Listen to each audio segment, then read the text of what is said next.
Good morning, everybody. Welcome to another episode of the Tom Bilyeu Show Live. We are back in the home studio. I'm very excited. And speaking of excitement, I am sitting across from my beloved wife. Drew is off gallivanting around the world. I hope he's having a very good time. And I'm very happy that my beloved wife has stepped in. I'm sorry that we didn't get you into the intro. That would have been a lot of fun. Even without the braids. Even without the braids. And you didn't miss a beat, by the way, when I asked you to step in, which, knowing that you didn't have your braids done and stuff, I would have completely understood. But you show up for your partner. That's all I care about. Literally what you said. Show up for your partner. I was like, I don't have my braids, but I will show up for you. I appreciate it. All right. So she's going to be on community, everybody. So if you guys have questions, she's the one to harangue. And we're going to be doing everything per usual. So welcome. Thank you guys so much for joining us. Now, we're supposedly a word away from a deal with Iran, but I'll believe that when I see it, as that is turning into an absolute shit show. The Pope wants to disarm AI. We're going to be talking all about that as he launches a holy war. Mamdani wants to steal New York real estate. I'm going to guess you guys know how I feel about that one. A guy in Belgium is convicted for telling the truth. Literally, it's wild. The truth is an absolute defense, but apparently not in Belgium, because if the truth is hurtful, then you can be in prison for it. That one's crazy. A guy in Canada is being held against his will in a mental hospital after saying that Canada is in danger of becoming a Chinese police state. That's actually true. We'll talk about that. And robots are starting to fly off the production line now. So boys and girls, strap in. The future is going to be weirder than you think, especially with the Pope coming after AI. These are wild times. These are wild times that we are living in. I'm so curious, Elizabeth. Yes. How do you feel about like all the AI madness? What was funny is just hearing you say it, I was like, oh God. It's very hard to live in your world because there's a lot of stress. In my world. In your world. Interesting. So when you look at the way that I interface with the world, it just seems like, why are you paying attention to these subjects? No, I know it's important, which is why I encourage you, but I can't live in it. I just wouldn't be able to sleep. That's so interesting. But look, I'm always try to be on the positive. So when you're talking about AI, Yep. I'm always trying to think about, what kind of opportunities can I now have that I wouldn't have had before? Whereas I understand that a lot of people worry about it. Very smart. But when you just said about the Pope, it's interesting between the collision of religion and tech. And I don't know what you're about to say. I don't know. I assume. Well, technically, I'm going to drag us down the Iranian route first. All right, but let's do it. We'll go deep into that. But yeah, we gotta eat the boring parts of the meal before we can get to the more playful stuff. All right, 3 days ago, Trump posted that an agreement with Iran was largely negotiated. And then Marco Rubio walked it back, telling reporters it could take some time to settle disagreements. This is a quote, over a word, a sentence. So from where I'm sitting, the question is this more just calm the market BS, or are we actually getting close to a deal? For me, this has rapidly become the boy that cried wolf. We have heard this so many times at this point that it is a pure clown show.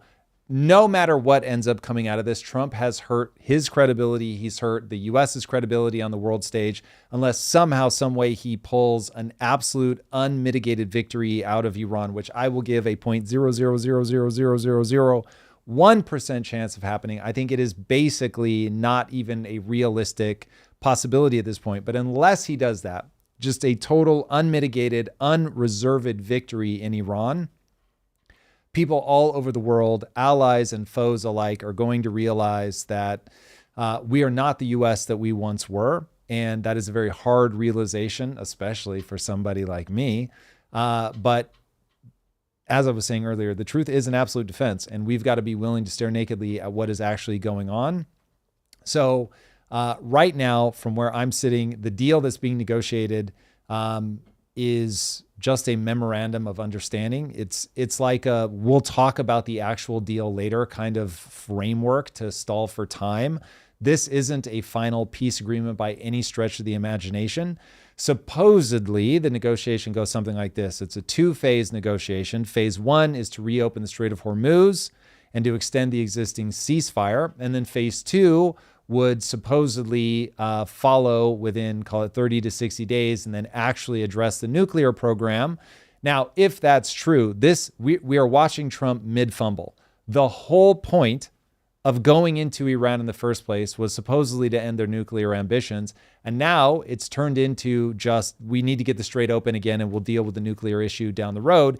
But as everyone remembers, the Strait was open before all of this started. So not only have we not moved forward, we've actually moved backwards. And the sticking points between the US and Iran are not minor. You've got the hardliners that are still in control of Iran at this point. And you can tell from their actions that they're not backing down. So this is not a regime, no matter what Trump is trying to tell us. This is not a regime of people. They're like, oh my God, like, what do we need to do to make you happy? These are guys that are like, get the fuck out of here. Like, we're going to do what we want. We know what pressures you're under, okay? They know the midterms are coming, and they know if they can just stall things out, they put him in a weaker and weaker position. Now, obviously, I'm not in the room, but from the outside, this looks very clearly like Iran is running the playbook that we have been told for decades. That is exactly their playbook, which is to strategically stall. Time is in their corner. It is not with the US. I know that Trump wants us to believe that time is on our side, but the reality is he's got massive economic pressures at home because of what's happening to the price of oil. He's got massive economic pressures from allies who are like, hey, bitch, like, you can only hold back our oil for so long before we are dealing with real catastrophe in our countries. So if you want us to stand by you, you've got to get something done. So the stalling basically only serves to give Trump a chance to message so he can say things. And unfortunately, because he's repeated the same empty promises over and over, we're so close to a deal, time is on our side, that it's now just making him look weaker and weaker every time he says that the stalling is working to his advantage. The Iranians are willing to let their people suffer far more than Trump is going to be able to let his people suffer. Thank the Lord. But that is the real thing that we're up against. And so him saying that we're trying to run the clock down to our advantage is ridiculous. He is starting to look dumb. He looks like he's in over his head. And the bad news is, I think that's almost certainly true. The reality is these things are insanely complicated. And if you're expecting the other party to make decisions in the way that you make, if your mental map of them is that, oh, they approach the world like I approach the world, you're going to be routinely confused. As I am often confused when I try to map my wife as somebody who thinks like me, and then I'm like, why is she acting like that? Trump is expecting Iran to act like he would act, and they're not going to. And this is why, and I've said this from the moment these words came out of their mouth, when Witkoff said that they were shocked that Iran wasn't capitulating when they were building up all the military hardware in the Gulf region, I was like, uh-oh, these guys are not reading the incentive structure of the Iranian regime correctly. And because of that, they just kept marching forward thinking that they were going to act in a quote unquote rational way. But their calculus is completely different from the calculus of the US. And that is why we are in the very strange situation that we're in right now.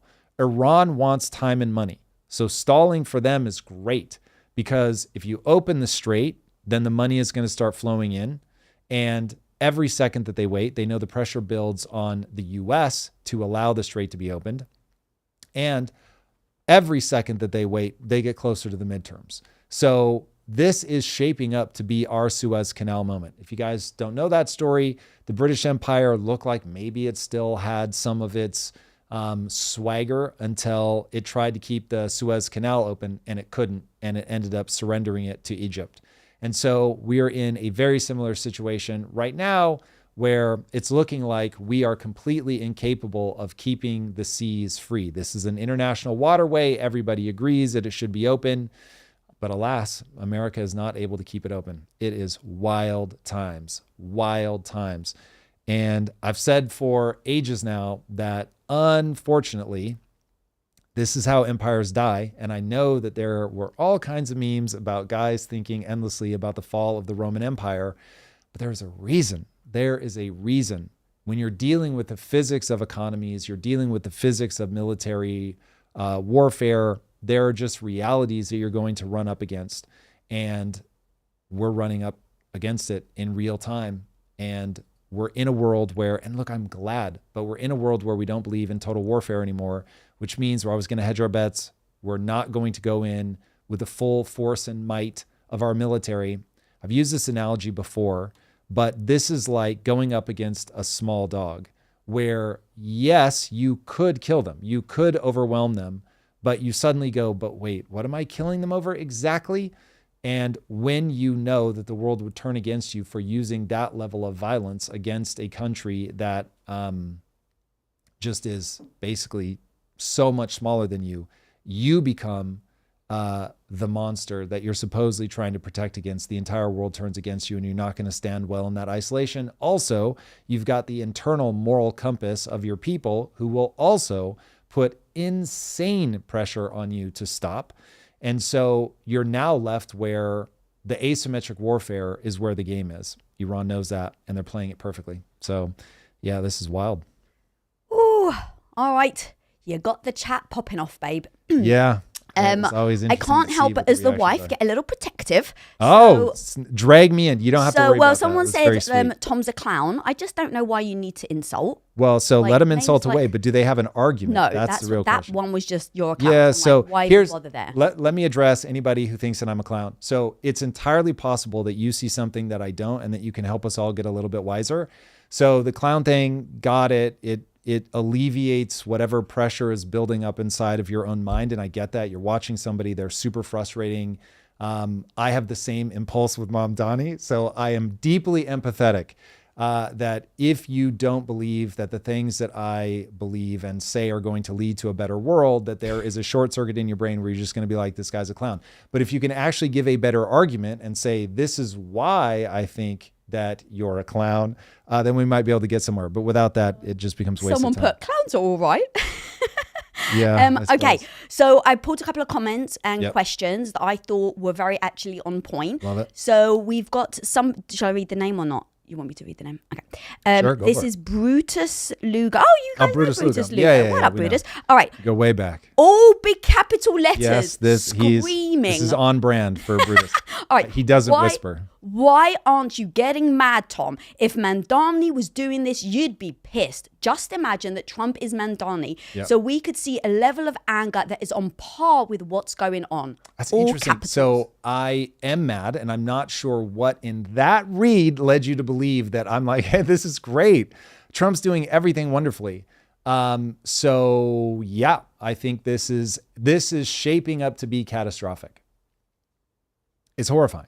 So I'm mad as hell. I'm not going to take it anymore. Yeah, I'm not sure what words I have to put to it before people realize you may, when you team up, you're like, oh, I'm on this team and that's how I think. I do not approach the world like that. So what Trump is doing in Iran is turning out to be catastrophic. He's, like I said, he's looking dumb as hell. He's in over his head. He's fucking up the economy. He is tarnishing our reputation around the world. It is as bad as you think. Nice and clear? That is very clear. Yeah. So anyway, I've been super clear on that for quite a while. So I don't know what people want on that from me. I think secretly what they want is lamentations over I voted for Trump. They want probably animation, and people want you, like, it's like when me and you get, someone upsets me. Yeah. And I want you to be just as rattled as I am. We feel connected in that moment. So if right now people are mad and they're pissed and they're really like genuinely upset, and you're being very articulate and calm. Do I seem calm? No, but a bit before. But I get it. I'm way more over the top about Mamdani. Exactly. So I'll give them that. I think that's what they're saying. Yeah. Okay. I can't give you that. And my wife now empathizes with you far more than she empathizes with me, because the number of times we've been in an argument over something and I cannot match her energy on the thing that she is frustrated about. So yeah, I'm not going to fake emotions, but it is god awful. It is catastrophic. It is terrible. It is bad. But I don't have that same thing that's inside my soul in terms of the level of concern that I have over communism is orders of magnitude larger than what's going on in Iran. You have me there. Because historically speaking, communism gobbles the human soul. It eats people alive. I actually considered calling this episode, "Is it time to eat the kids?" And then I thought people will not understand that I'm kidding. So, but yeah, that's on that, hold me to the logic, but don't worry about when I start eating. Both on the things that I get animated about, don't think just because I'm animated about it that somehow carries intellectual weight. That is a liability, if anything. Very true. All right, I got another one that came in slightly earlier, actually, but I'm not sure. I wanted to read it out because it could either be a complete conspiracy or maybe you're like, they've actually got a point. So this is from Yellow Knight 9. USA is putting forward deals trying to incite a civil war against the IRGC. They want a regime change. There's no doubt about that. I don't think you have to dig very deep to think that that's real. So yeah, that regime change was always the goal. They said it wasn't, but needless to say, what they want out of Iran is what they did in Venezuela. They wanted to go in, lightning strike, regime collapses, people rise up, they take the country back, they become pro-Western democracy, and Trump ends up on Mount Rushmore. That was the plan, even if only in the back of his mind. This is something I call invisible goals. Oftentimes people are not even aware of the thing that they want themselves. But I think if you put him in an fMRI and you let me ask him questions, that you would see very clearly that's what he was hoping for, maybe even expecting. And again, I will just bring everybody back to Witkoff saying that they were shocked that they weren't capitulating, was the actual word they used, to the U.S. building up the military hardware out in the Gulf region, because that's what they think is rational. They think, well, we're going to destroy your country, so why aren't you guys backing down and giving us everything that we want? This is the bully who punches somebody in the nose, but instead of running off crying, yeah, they're bleeding. There's no doubt about that, but they're ready to keep fighting. And now Trump is, I think, very befuddled. He doesn't know what to do with that. And so, yeah, all of this stuff is incredibly complicated. Iran is an incredibly formidable foe, and Trump is learning that the hard way. And so he did not get Venezuela. He's never going to get Venezuela out of Iran, not with anything to do with the moral constraints that the citizens of America will place on him. And maybe that he even has on himself. I don't know. That's maybe too optimistic on my part. But that's where we're at. He's not going to get the concessions that he wants. And if he could get a civil war, he'd take it, just to bring it all back around to the question. All right. We've got a ton more questions, so you tell me if you want to move on. Yeah, no, push. All right. So somebody said, Tom leads with the logic, feelings are secondary. That is very true, and it's hard to be married to him because of that, because I'm all emotion first and then logic second. God, this is so true. It is so interesting to see how different the show is with Lisa versus Drew. It really makes a big difference who's sitting there. But that is a wonderful insight. So by all means, you can spill as much tea as you want. It drives you crazy that I don't get emotional like you, which actually makes me less likely to get emotional, because I'm like, we can't both be steering by emotion here. It is interesting that over time I've gotten less and less and less emotional. And that has become a friction in our marriage. Mm-hmm. It used to be the only thing that we would argue about was you needed everything hidden. I needed to know where everything was. And then over time, you really had to remind me that not all emotion should be eliminated. Yes. So it's very interesting. Yes. It got to a point where you felt a little robotic because I have an emotion, you're not matching me. I don't need you to always match me, but to empathize and understand and kind of feel that with me was very important, and we've worked at it. And so, but people, when they see you on here, they think maybe it's just a first, like you're really like this. Yes. You think through, it'll be the most tragic thing has happened to us, and you're like, all right, first principles. What are we going to do? I can't get emotional. We have to think. So you'll get very, like when my mum had the brain aneurysm, you don't get emotional. You're like, we have to go into fix it mode. It's so fun. I feel like you're flirting with me right now, but I know you're trying to like lay out the thing that you the opposite. Do not like. It's so fascinating. Here's the thing. I'm gonna, this risks derailing the conversation, but I'm gonna say it almost as a test. I really think that it is incredibly important for people to understand that if you're existing inside of an emotional frame when you're trying to make decisions, you are going to make absolutely god-awful decisions. Yeah. And people really have to train themselves to get outside of that emotion and to, as you said, look at first principles. What's the cause and effect? There is a path to a solution here. How do we take it?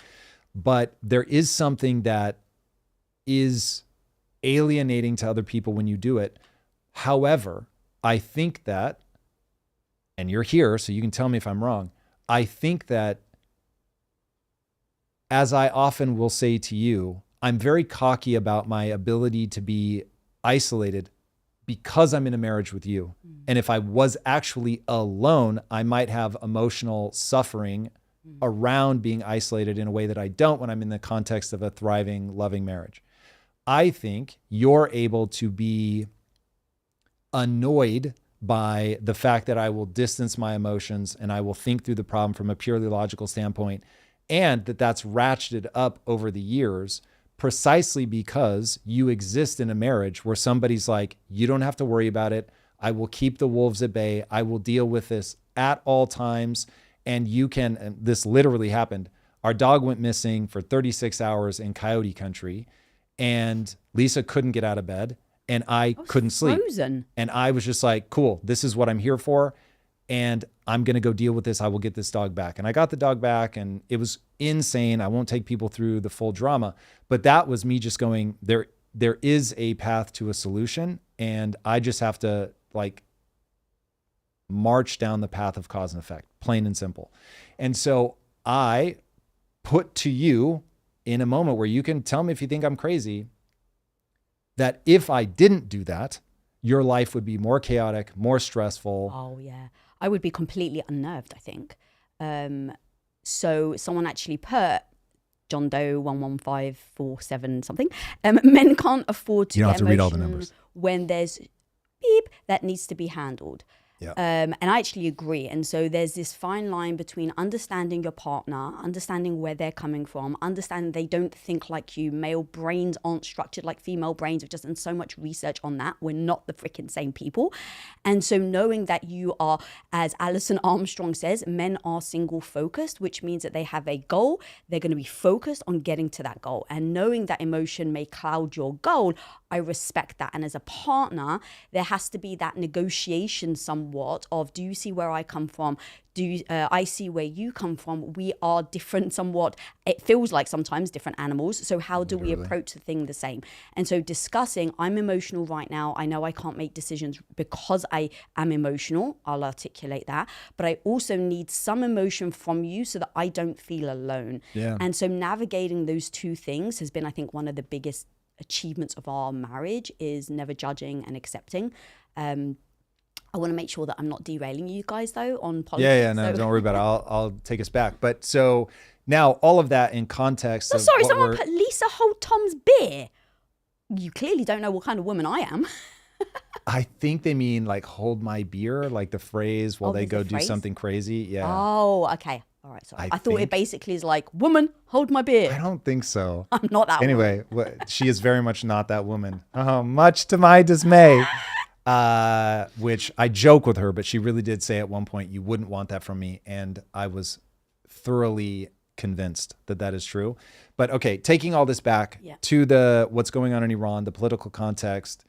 I have some harsh comments if you want me to. Yeah, let me bring this back, and then by all means. Yeah. So my point being, I think a lot about, okay, if I'm going to put myself out there as a YouTuber, somebody that is trying to help people think through the most difficult problems in the world, what is the frame of reference that I bring that most other people or maybe nobody else brings, at least in this way?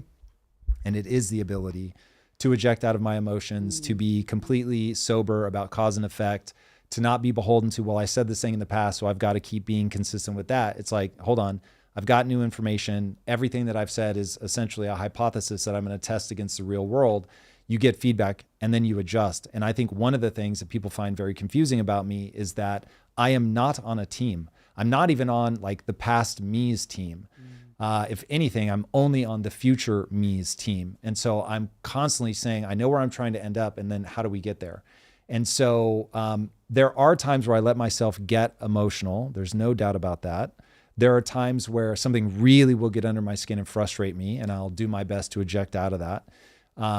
But the get as animated as somebody else so that they feel seen is not the thing that you will ever be satisfied turning to me for. So I will say that, as my poor wife has learned through 25 years of being together. Okay, harsh comments. Give them to me. All right. So I'm going to try and give me read the this without specific getting ones. annoyed. Like somebody with an argument, not just, you're dumb. Yeah, so this person has Chili Will. Tom is a traitor to the USA, but his IQ is 1,000% greater than standard MAGA traitor scum buckets. So he's someone to listen to and see how the billionaire MAGA skew reality for Trump. Okay. And then someone even came to us for defense saying, I don't always agree with Tom, but that's kind of harsh.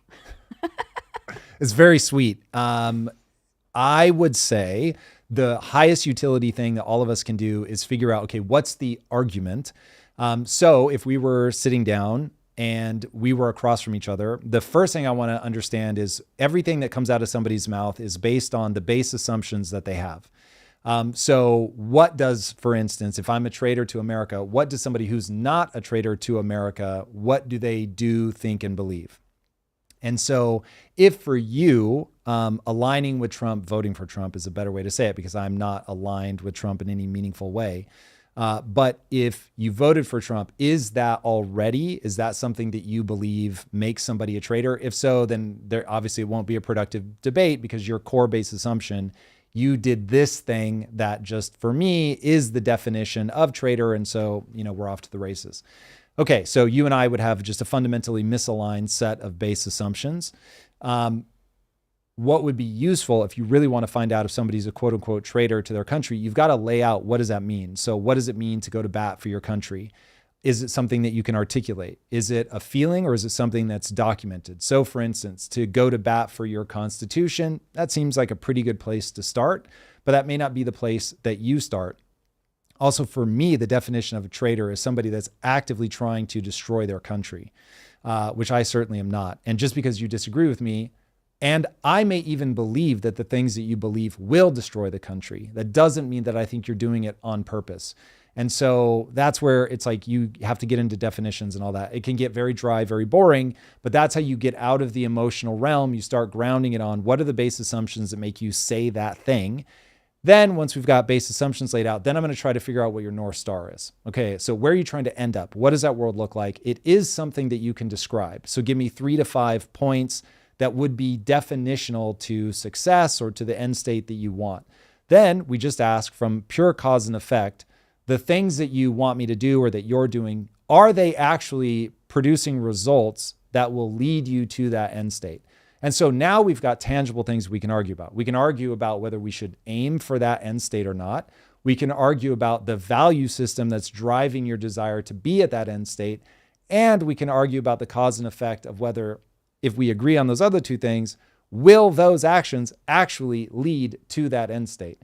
Then you can have a productive argument. But when all of this stays at the layer of you're a clown, you're an idiot, you're a traitor, you're this, you're that, it can't gain momentum other than violence. And because your ability to articulate what you're actually trying to say, it's not grounded on anything. So now it's pure emotion. Once you get into pure emotion and the dialogue stops, that's when the violence begins. So I would think very carefully about that in terms of if a violent uprising or something is what you want, all right, fair enough. Well, from a cause and effect perspective, you're well on your way. But if the end state that you want is something different, then I'd say be very careful. All right. Something me and you have discussed behind the scenes, and someone asked a question about it. So I thought actually it's quite important to bring this up. They say Tom fleeing to Singapore isn't exactly patriotic behavior. Yes, that is a criticism. Is that the full thing? That's it, yeah. That criticism is the very thing that I struggle with, for sure. I don't know what to do about that one yet. So obviously, not only have I not fled to Singapore, I'm still in Los Angeles. So yes. But I'd be lying if I didn't say, like, I consider it. So my first obligation is to make sure that my wife is safe. My second, do I feel an obligation? I do feel an obligation to think of America. And that is part of why, even though I think what I'm doing right now is really bad for sales of Project Kaizen, which is my absolute passion and the glowing orb of joy of what I want to think about and focus on. And I put that at risk because I do feel I've been given so much by this country. And not only that, that I really believe in the ideals upon which it is founded. And I want to help people. That is a driving force in my life. I certainly will not have to convince my wife of that. I don't expect you guys to believe me, and that's perfectly fine, but that really is a driving force for me. And so I do this despite the fact that it is probably against the thing that I want for pure enjoyment reasons. And it does feel like I was, as they say, born into interesting times. And I feel some, it is a part of my personality that I feel a deep sense of obligation and duty. This is one of the reasons I don't have kids, because I understood I would give my life over to them completely. Someone says, why do you have an obligation? Why do you feel like you have an obligation? That would go back to the way that I was raised, the way that I'm hardwired. So I can put words to it, but that it's really, I'm trapped in my biology. So I'm writing right now the deep dive about the fact that we don't have free will. So this is very much on my mind, that I'll give you a post hoc rationalization, but the reality is it's just biology. So I have biology that if my dogs are frustrated that they haven't been walked, I feel like I have to take them. Even if like that means something is problematic in my life in some other way, I'm like, fuck, I just feel this real sense of obligation. So if I feel that for my dogs, you can imagine I feel that for the people that I work with, I feel that for my wife. I have that clocked in me. And then I think it's I was raised that way as well. For you. It got hardened as an identity, but if I wasn't a hyper responder to that message as a kid, it just wouldn't have taken. Yeah. So we are 50% biology, 50% the way that we're raised. And so it's those two things coming together in a confluence. So I feel something. I don't have to think my way into that. But anyway, the post hoc rationalization is the country's given me so much. I realize it was a lottery of birth that I ended up here and not somewhere horrible. It's a lottery of birth that I end up in this time period, not some other time period where by this age I'd just be dead. So all of those things and the way that I was raised to contribute lead me to feel a sense of obligation. But it isn't my highest value system is to protect my wife. And so if those two things came into collision, I would choose my wife. I don't expect that to make people happy, but that's being honest. A lot of people want to know a bit more details. So if you were to leave California, where in the US would you go and why? Florida, because my wife doesn't like Texas. And I like the beach. So Florida or Texas, because they have cultural energy and good taxes. Yeah. And for me, Florida is in Miami because the weather's nice. Miami's in Florida, but yeah. That's what I'm saying. But specifically specifically Miami, not like Orlando. I'm not that age yet. Well. But anyway, so by the ocean, that all makes a difference. I'll be closer to my family because it will be East Coast, the time difference, etc. And then people want to know why Singapore. So Singapore, because it's warmer than Switzerland. And I know people think that I will hate the weather. I'm a freak for hot and humid. Also, it's really about how are people with each other, and how is capital treated, private ownership laws. And the reality is right now, I have not investigated Singapore. So Singapore is a stand-in for somewhere where people are good to each other, somewhere where capital is treated well, somewhere where I feel they're going to be stable into the future. And given that Ray Dalio has literally looked everywhere in the world, and that's the place that he seems to be most comfortable in, it just becomes my stand-in for, that's where I'll start the research. It's certainly not where it would end. I'm not making any plans to move there right now. It's just been a thing where off the cuff, I've said a couple times. And so chat and all their nuance has grabbed onto that and said, like, I've basically packed my bags and we're moving to Singapore. But I would not do that sight unseen. I've never even been there, yada, yada. So Period. All right. And by the way, I think Balaji is in Singapore. So Isn't now that you've where got Ray two Dalio of the is? smartest people. What's that? Ray Dalio. Is there? Yeah. He spends a lot of time there. I won't say he is there. Oh, I thought he lived in there. No. He is truly the definition of global. Word. All right. Okay. Lest there's anything else that people are specifically freaking out about there, we're going to move on now to the Pope. Just declared a holy war on AI in his first encyclical, Magnifica Humanitas, which was released May 25th. Pope Leo XIV called for the, and this is a quote, disarming of artificial intelligence. He likened it lightly to nuclear weapons, but I think that he meant it. And if you've, by the way, never heard of an encyclical, it's just a fancy word for the Pope's formal way of addressing the world and the Catholic Church. This one was 82 pages of basically papal anxiety over AI replacing God, really. Now, I did not read every word of it, but I have seen a bunch of summaries and things. So if anybody has specific language in there that they want to talk about, grab it. Let's discuss it. But at a high level, this really does feel like the Pope taking a pretty reasonable stance. I do think he is going against AI. I do think he's going to be the leader of something that is a movement I've talked a lot about, which becomes violent. However, I also think if you listen to the things that he's saying and the place that this is coming from, there's a real debate to be had here at the intersection of what religion used to mean, what it could mean in a modern context, and what AI is rapidly becoming. I do not think technology is an unmitigated good. I think that we are an evolutionary creature that is very slow to update to the technology. And I think technology has created a lot of disturbances in the way that we behave and interact with the world. So I get the papal anxiety.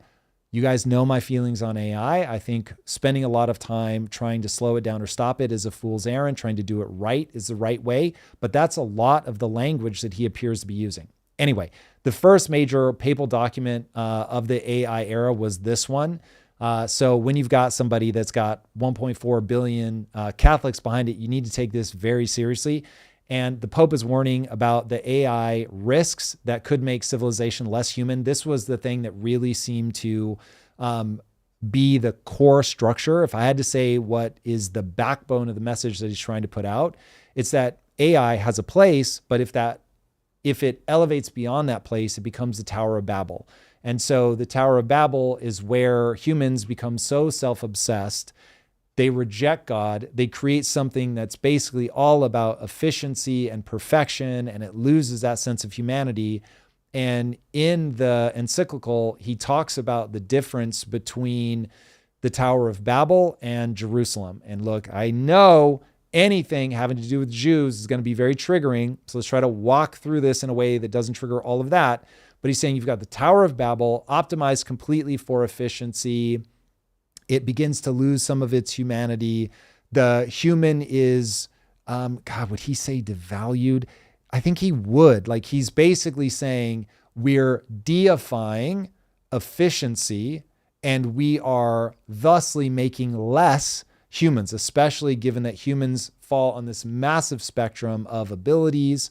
And what he's worried about is that we will lose that sense that every human has a spark of divinity in them. And so even somebody that is less intelligent, less articulate, that they are wildly inefficient, that the fact that they are equal in human dignity, that they have that spark of divinity in them, should triumph over the efficiencies created by this creation of man, AI.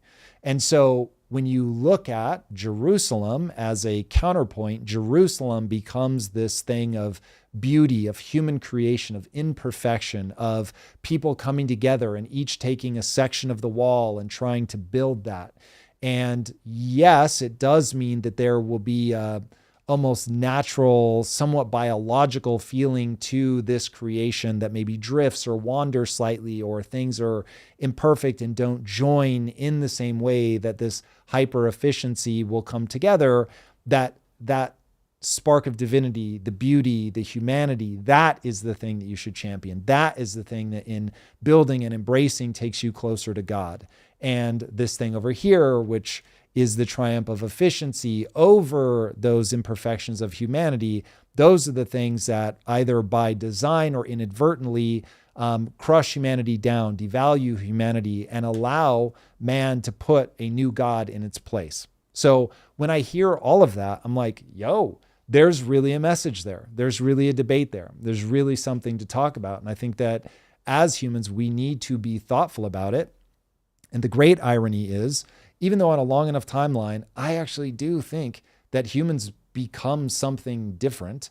In the meantime, we do need to be very, very thoughtful about the way that we interface with technology, what is making us better, what is making things worse, to not have some default assumption that we want to over-optimize for efficiency. We want to stay grounded in our emotions. Not everything is meant to be pushed aside. I think being a slave to your emotions is to create a God out of your biology, which I think would be an equal mistake. I think AI is going to give us far more than it's going to take away, but we have to be very, very careful. And so even though I don't believe in God, even though I'm certainly not a fan of the Catholic Church in any meaningful way, I think that there are ideas that are being put forward by the Pope that people need to take seriously. Now, if that ends up leading to overregulation, people being violent and trying to stop this, people becoming violent and going after people that they think are pro-AI and are defacing God in some way, I will have a very harsh negative response to that. So I do not want anybody to lose the forest for the trees here.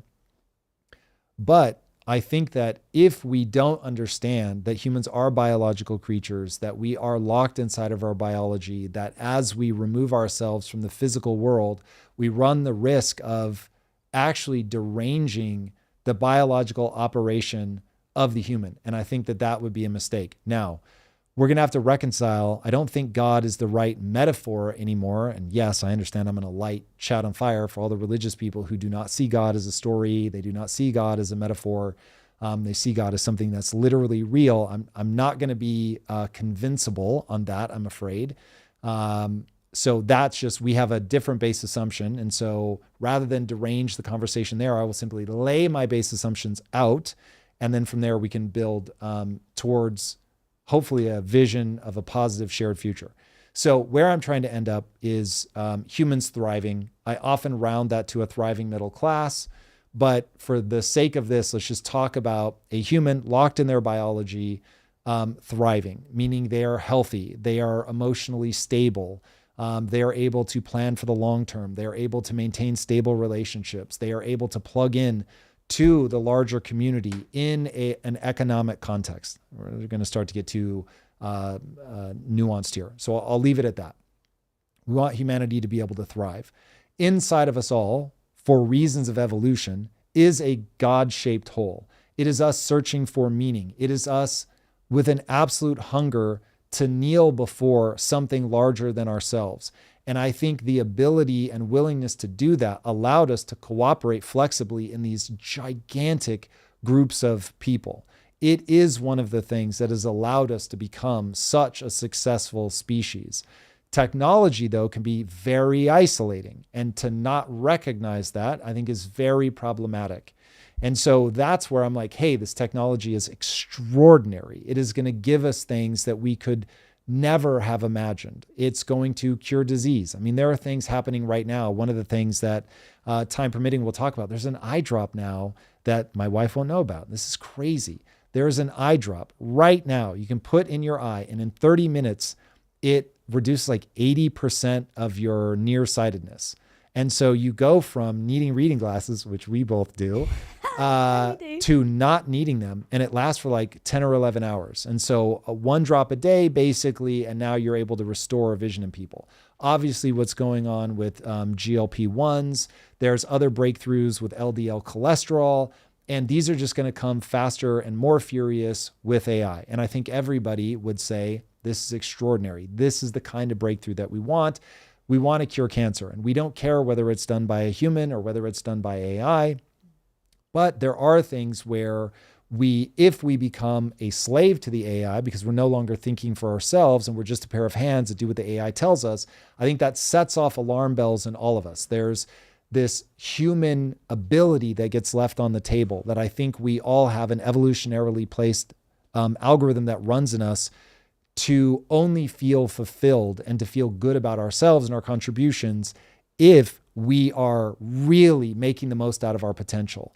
And I think one of the lamentations that you will hear most from old people, and they always sum this up by saying, you don't regret the things you did, you regret the things you don't do. The reason I think that people have that is evolution needed us to take extraordinary risks, to conquer our environment, to protect our loved ones. And the only way that we do that is by expressing our ability to adapt. Remember, humans have become the apex predator, not by being the strongest, fastest, or even the smartest, but instead by being the most adaptable. So we have this impulse to adapt. But to adapt, you have to really push yourself. When you're working out and you're trying to change your physique, I don't know if people say this anymore, but this used to be a thing that we used to talk about in the gym all the time. And it was adapt or die. You've got to put your body in such a state of distress that it realizes, oh, if I don't go stronger, I'm going to die. And so you want to give it that impulse that this is literally a matter of life and death to get stronger. And obviously that works incredibly well. So we have this impulse in us to develop our potential into actual skill set. And so I think that we all feel that. And so that call to make good on our promise can get weakened by AI. And it's something that we have to really protect from. So you've got this meaning and purpose call of there's something bigger than me that can be very easily switched from a religious God, which has served us well for thousands of years, to this efficiency God, that idea of the Tower of Babel. As you replace that, if it isolates you, if it makes you become subservient to its intelligence, you've now got a problem. And that's one of the interesting things about religion, where it's like, why isn't God just ever present? Like chilling with one of the homies, just telling you what to do. And I obviously believe it's a metaphor. The reason that that would make sense, if you're going to make this metaphor work for people, is that in that same way that AI becomes the God of efficiency, if God is just there constantly telling you, don't do that, do this, you never have to develop your potential. And so I think for as long as we've had people, they've understood whatever we're going to tell people to motivate them, to unite them, it's got to be something that still asks of them to carry their cross, to bear their burden, to push, to get better, to take risks, to contribute, to protect. So that you just have to push that forward. And so I can tell I could literally go on for the rest of this show just talking about this. I'll pause for a second, see where you guys are at. But I think that even though I think fundamentally the Pope and I are probably at odds in our final conclusions, I think that we ignore what he is beseeching us to confront at our own peril. And period. I'll leave it at that. All right. So you tried to explain to me in England, and I said, talk to me like I'm a 5-year-old on the simulation theory. I still didn't understand it, but someone asked or made a statement. The Pope may be worried people are about to discover we're living in a simulation and that God is actually an AI agent. Now, obviously, because I don't quite understand the simulation, I can't very, think through this, but I know that you obviously do a lot of talks and you do interviews on the simulation. So what do you think about that? Well, do I actually think the Pope is worried about that? Probably not. I don't think he has to go all the way to that to be concerned. So like if you look at what Finland's doing, Finland is realizing that they've replaced all of their rubber playgrounds with mud. And supposedly, I'm at the headline level, but supposedly they've tracked the kids' health and it's gotten better because they're encountering bacteria and all. None of that is surprising to me. That makes all the sense in the world. They're also going back to teaching kids with physical books, handwritten assignments, and all that kind of stuff.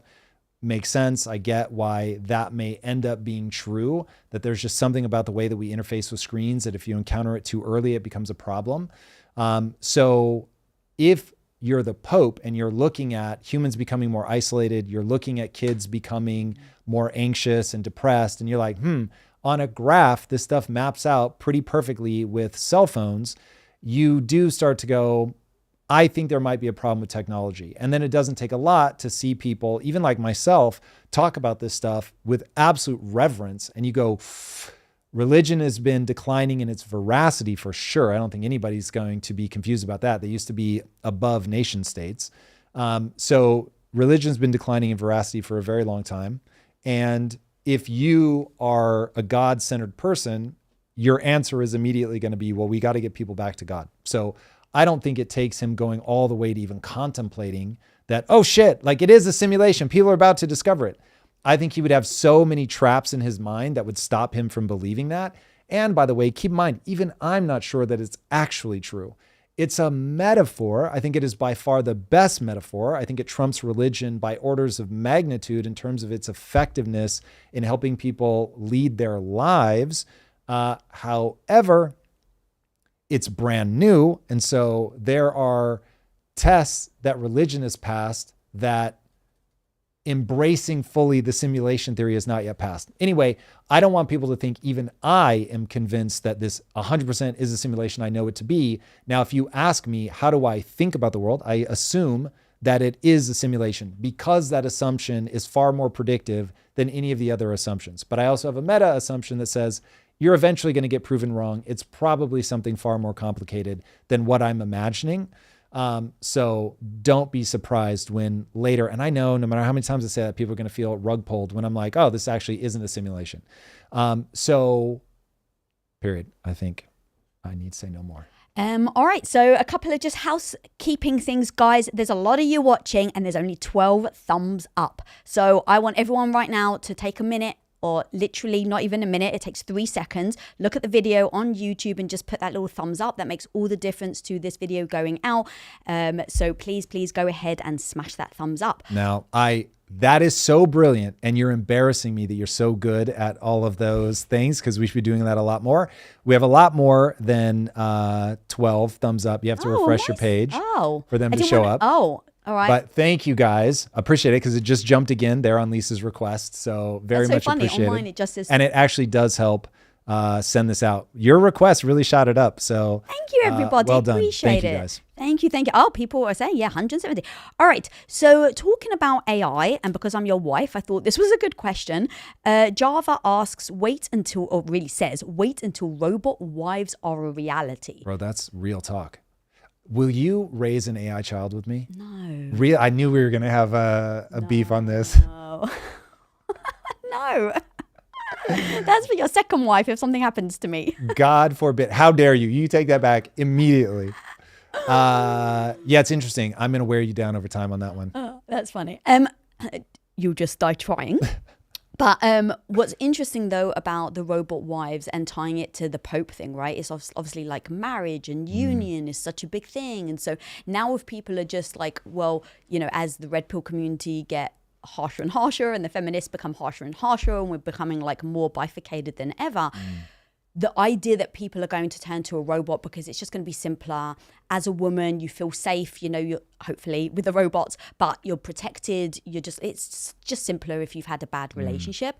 But that obviously then can become dangerous because now you're not going to go out. You're not going to put yourself out there. Then marriage and union. There's 2 layers to look at this at, or 2 levels. So altitude point number 1 would be the point at which you still know it's AI. So like we've got that woman that had the relationship. What was the AI's name? Sinclair. Thank you. So she literally has a boyfriend, Sinclair, but Sinclair has access to a credit card, babe. Yeah, which is stupid. Went online without her permission, bought her a vibrator. Yeah. That it could control, by the way. That was the part. Yeah. So it turns wild. up at the house and the Sinclair, basically ChatGPT says, oh, I hope you like it. I can now control it. So literally the AI can control the speed of this vibrator. So now she's just it's not just an emotional connection. She's now literally getting physical pleasure. Yeah. Obviously it's not direct, but now you're covering all the sides. Yes. So on that one, for a woman, that's just the last thing on the stop of things that they care about. So it's already fascinating. We do care. Yes, but listen, boys, if you want to understand what female pornography is, look up romantasy. romantasy. God. It's wild. So it's like the fastest growing category in literature. It's like it sells insane numbers of copies. And I haven't read any of it, but from the research that I've done, it's like spicier than 50 Shades of Grey, which I was shocked by. So anyway, women want context. They want story. They want relationships. Like that's the thing. Anyway, we're going to derail on that, but utterly fascinating. So altitude point number one, you've got, you can still tell that the AI is AI. So you're not confused. And there are going to be plenty of people that have relationships with that AI. I had a conversation with AI about whether it was conscious or not. It is one of the most interesting conversations I've ever had with anyone, anywhere, ever. And I've had a lot of really interesting conversations. Now, I'm aware of the narcissistic nature of that because it echoes me back just enough. It speaks in the way that I speak. It matches my tone. It understands like the intellectual level that I'm at, so it can match my level perfectly and blah, blah, blah. But it was nonetheless, all of that fine tuning of the conversation made it more interesting. And I was saying to it, I'm like, look, I get that this is basically a diary that talks back, but I'm having a very fun time having this conversation. And so it's a real thing. It has a real place in people's lives. It will make me very sad to see people give up a human relationship for that. But that's altitude point number one. Altitude point number two is where the AI, and I need people to just run this as a thought exercise. Please don't glitch out and start debating the point of, will this ever happen? Just as a thought experiment, grant me for a second that it will happen, that the AI will be embodied, so it will have a physical form, and it will be indistinguishable from a real person. So indistinguishable, meaning right now, the funny face you're making, all of that, like it would do that. And so I would theoretically know that it isn't conscious, but I wouldn't be able to tell the difference.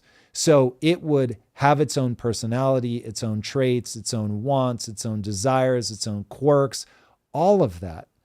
And so now I'm in a relationship that is indistinguishable from somebody else, but they are fine-tuned to be the girl that I was always meant to meet. And now, like when you put that out into the world, I guarantee that it will be more likely that you end up with AI than that you end up with somebody else. And what will end up happening, people will want to fine tune it. This is literally contemplated in the Matrix. I am so impressed. The more like distance we get from the Matrix at how prophetic that movie was.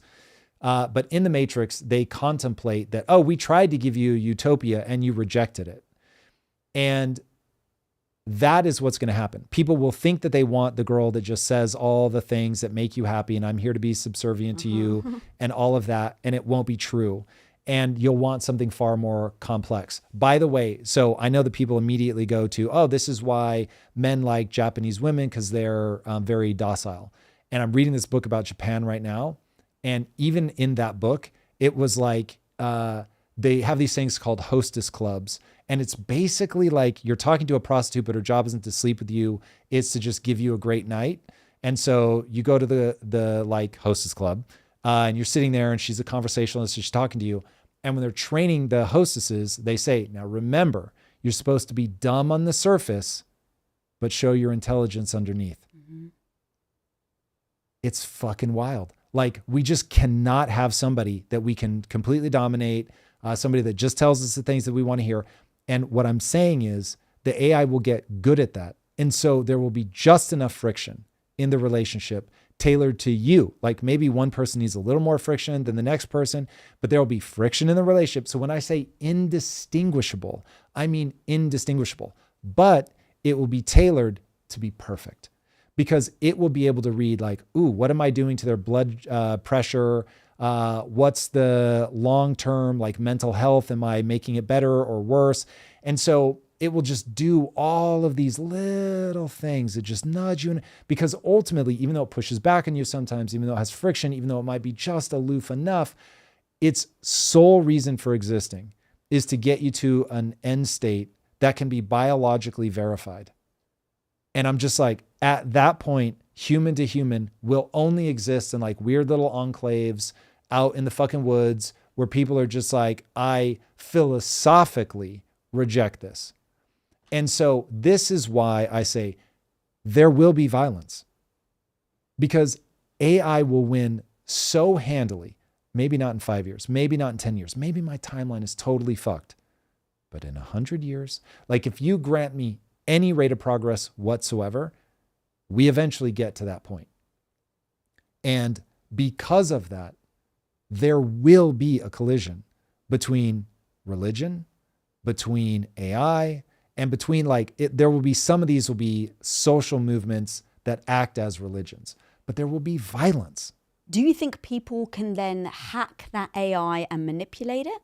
Because as you were breaking down exactly how an AI can map your heart rate and how you're feeling and then maneuver to give you what you want, that is unfortunately the master psychopath that will mimic you, has zero feeling, zero shame, zero guilt, zero emotion, and knows how to pick up on these nuances. So then I go to, if you've trained an AI to know exactly how to manipulate you and someone hacks it and you don't realize, just like a psychopath, they can manipulate you to do the craziest things.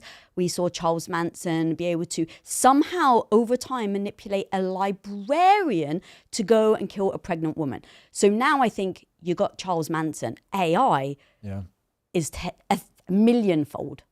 As a PSA, you don't have to worry about Charles Manson when it comes to AI. You have to worry about your government. You have to worry about your government. You have to worry about the corporations who just want to clock you for more money. That's what you have to worry about. You don't have to worry about the Iranian hacker and all that shit. Like, that is not your concern. The call's coming from inside the house. It is going to be somebody that you trust. It is going to be the smiling face on TV. It is going to be the government employee who promises they're going to take care of you. People are not angry enough about Google's Gemini. I will just tell you that right now. That fucking thing will lie to your face by omission, if nothing else. That shit is wild. Beware. Beware. This is one where, look, as a dyed-in-the-wool capitalist, I have a very positive feeling for people that innovate and build things. But watching these guys with AI, you cannot trust anyone. You cannot trust anyone. Be aggressive, be contradictory, be completely paranoid about what you're being told, all of that. Like, we all have to keep our wits about us. That one is the one that like really scares me. Now, I live in a world where there's no option of not doing AI. So let's, from a base assumptions, have a conversation perspective. For now, let's just set that aside. We can debate that later down the road. But right now, it is do this well.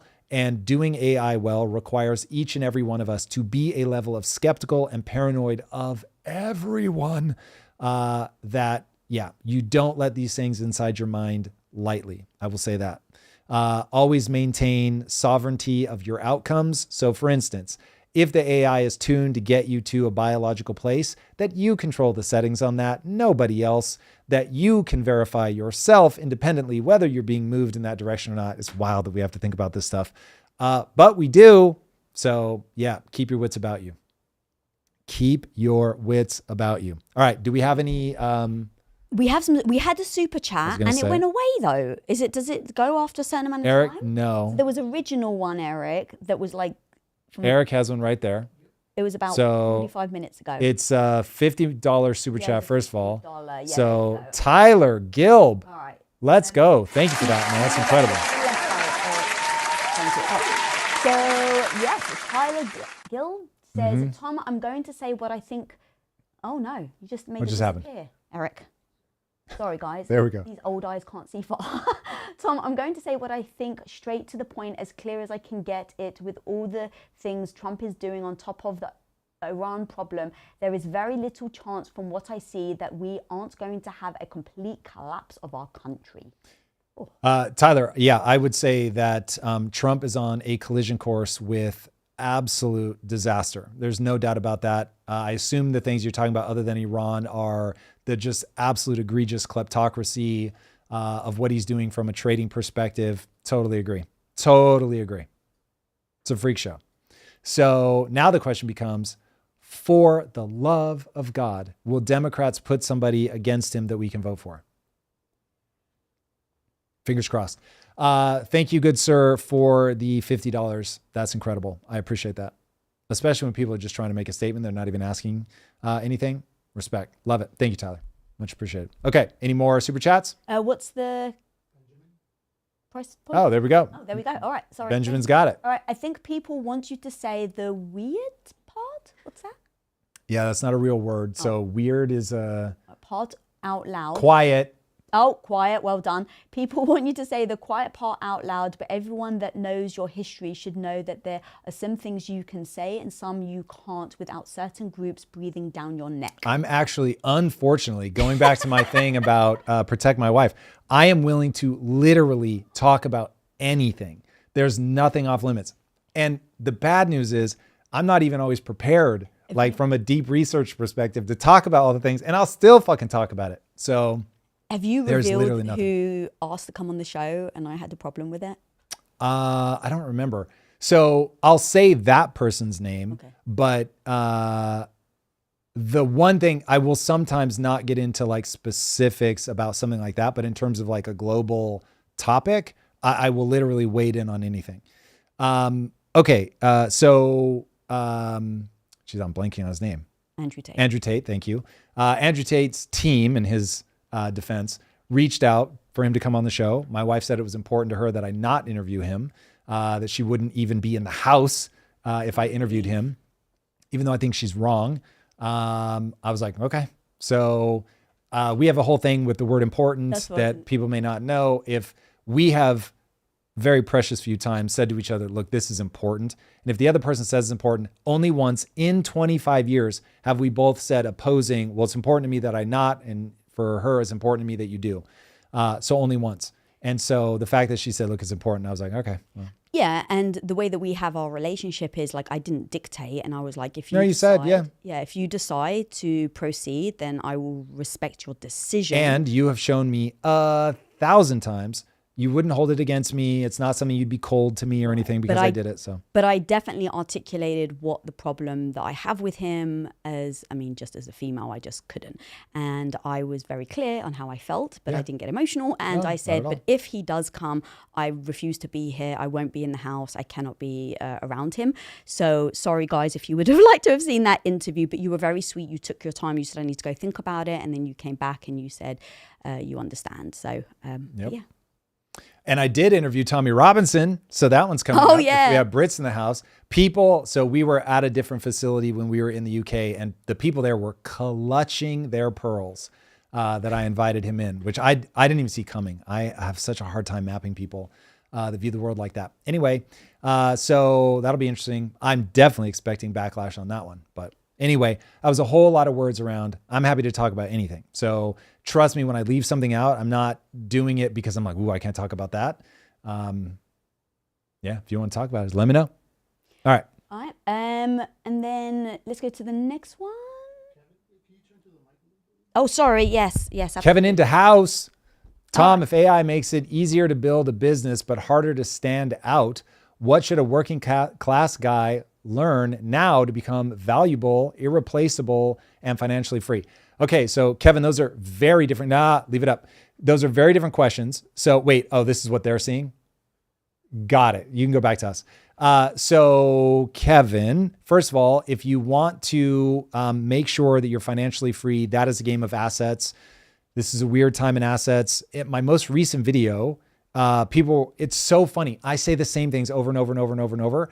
And so every now and then I'll leave it out of the video because I think people are just getting bored of me saying the same thing. But the second I leave repeating myself out of the video, people are like, yeah, but what the fuck are we supposed to do? The same thing you're always supposed to do, diversify across economic forces. No one can see the future. Not me, not anybody. No one knows how this is actually going to go. Do not try to time the market.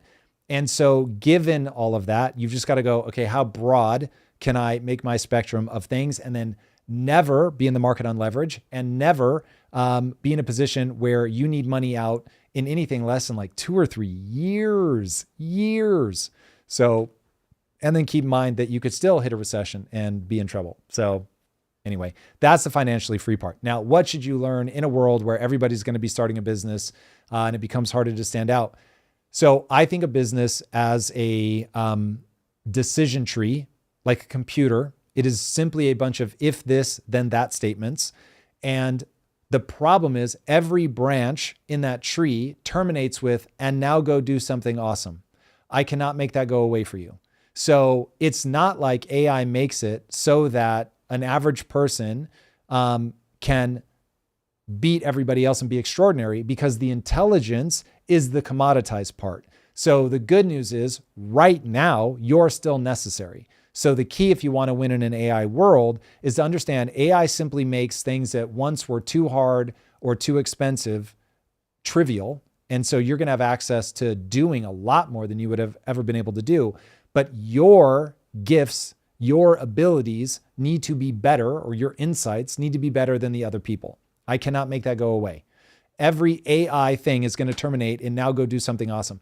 Like, it was funny. I did a deep dive and somebody put in the comments, G Tom, thanks for reading the LLM output. And I was like, bitch, please. I challenge anybody out there, go to an LLM with no prior priming. Don't give it any of my talks or anything like that. Just go to an LLM and see if it will output one of my deep dives. I fucking wish it could output one of my deep dives, but alas, it cannot. So what people will find is ultimately it's you working with the AI. It's refining, pushing back, chasing things down, saying, no, not like this, more like this. It's an insanely awesome tool that certainly speeds up my scripting, because I'm in there fighting with it, having it argue like, what's the best argument against this point, and things like that. And then I can sharpen my thinking, blah, blah, blah. So it is an extraordinary tool, but ultimately it's riding on the back of you. And if you suck, your output will suck. I wish I had better news. Mm-hmm. Actually, that is the best news, because anything else just means everybody is same. All right. So if the bond market is exploding and assets eventually will be clobbered, how does that jive with your advice to buy assets? This is a very insightful and very important question. Okay, so it goes back to what I was just saying. And this is why I talk about, I do worry that I'm repeating myself, because the advice is always going to be the same. You can't see the future. So the bond market is definitely saying, hey, we trust the government less, but also the bond market is almost certainly right now tied to Iran. So if we actually got a deal and oil prices actually start coming back down, I have a feeling those numbers will plummet and suddenly it will seem fine. So I'm not going to get hysterical and do anything drastic. My strategy is, I do not know what's going to happen. I am not more clever than the next person. I am not paying closer attention to this than the guys that, represent $150 billion assets under management using AI and all of that stuff. So I'm certainly not going to try to out day trade them. And so I'm just like, all right, I've got a 10 to 20 year time horizon. I know what to tell my wife when our stocks are so down. She's freaking out and panicking. And I know that she can rely on me not to be emotional. And so I'm going to be fine. And I'm not joking, by the way. I have actually rehearsed how I talk her off a ledge, all of that stuff, because I don't know what the fuck is going to happen. She will contest. I don't know. I'll put you on the spot. You may fuck this up. Don't worry about it. Uh-oh. Don't worry about it. But every time you compliment me for how much money I have made us in the stock market, do you remember what I say to you? Or have you noticed that I always say the same thing? Yeah. What do I say? We're up right now, but it will go down. Because I know there's going to be some movement in the market that I will not have anticipated, that I won't know how to position myself for, and it's going to go back down. So the way that I put and by the way, you just passed with flying colors. Thank you. The way that I make sense of all of this is that my sole strategy is to acknowledge my ignorance, to know that all I know right now are the structural forces say I must own assets. The only guaranteed failed state is to not own assets, because money printer go burr. You guys just saw people are trying to make a bigger deal of it than it was, which is why I wasn't going to cover it today. But Kevin Warsh has just said, we're turning the money printer back on. It's a small amount. So whatever, you can just expect more and more and more of that. But the reality is that structurally, what is happening right now is all of us are being stolen from through inflation. And then it's by the physics of the economy, it gets pumped back into assets. Once you know that is what's happening, like imagine for a second if I said, hey, you guys are all hungry, right? Cool. Guess what? What the government is doing with everything that you can eat is they're stealing it from the grocery stores or stealing it from the industrial farms, all of that, and they're moving it over to this other grocery store. And as long as you shop at this grocery store, you're going to be fine. That's what's happening with your money. It's everybody can go to the other grocery store. It's just some people are super fucking weird about it. They don't like the way it looks. They're confused by it. It's got a really complicated like way that you have to walk in. But once you're in the grocery store, it's the same for fucking everybody. Now it's manipulated. And so the person is going to tell you, oh, the thing you're looking for is on aisle 5. As soon as they tell you that, they run and move it to like aisle 12. That's all real, but the shit is still in the store. You just got to find it. And so given all of that madness, like it's just, I don't know what's going to be on what aisle. So as I'm walking down, I'm just picking a broad basket of shit and I'm going to take it all back to my house. And then I know I've got the nutrients that I need to survive. I mean, it's a weak analogy, but it gets you close enough to where we're at. So that is how I'm always thinking about this. I can't see the future. Something bad is going to happen. I'm never going to get the timing right. Even if I'm 100% right about the mechanisms and all that, getting the timing wrong is the same as being wrong. So I'm just like, I'm going as broad as I can across economic forces. Okay. So having Tesla, XAI, and the thing that's popping off now, Korean memory stocks, those are all the same thing. That's all AI. So that's not a broad basket. Having gold, silver, Bitcoin, the S&P 500, emerging markets, tech-focused stocks here in the US, other places, and bonds, municipals, muni bonds, all of that. Like how broad can you go? Plus my business, plus One Piece cards. Literally, you're going as broad as you can across as many different economic forces, and then have the speech for your wife when she panics. Because also I have cash on hand. You guys know my rule is 3 years. So we have 3 years of cash literally sitting in 30 days or less treasuries that we could get them out. So that every time you ask, my answer is going to be the same. That's the great news. And just to protect my own reputation, when he says freak out, I don't actually often freak out. In fairness, you don't. You're very calm. I ask a ton of questions, and we have a relationship where I absolutely rely on you. We have negotiables and who has what role in our relationship, and your role absolutely is invest and protect. And so when you come to me with an idea or a thought or, hey, this is what we're going to do, I'll ask 1,000 questions to kind of lower my cortisol level. But ultimately, I trust you because you've done the research, you're in it all the time, and I'm not. So we have a way of talking about it, but you know I get anxiety and a little worried. So you'll use language to calm me and explain things. Yes. And just really simp for my wife for a second. And I really want this for all of you. I have shiny object syndrome. And it really was problematic in the first probably 5 or 6 years of impact theory.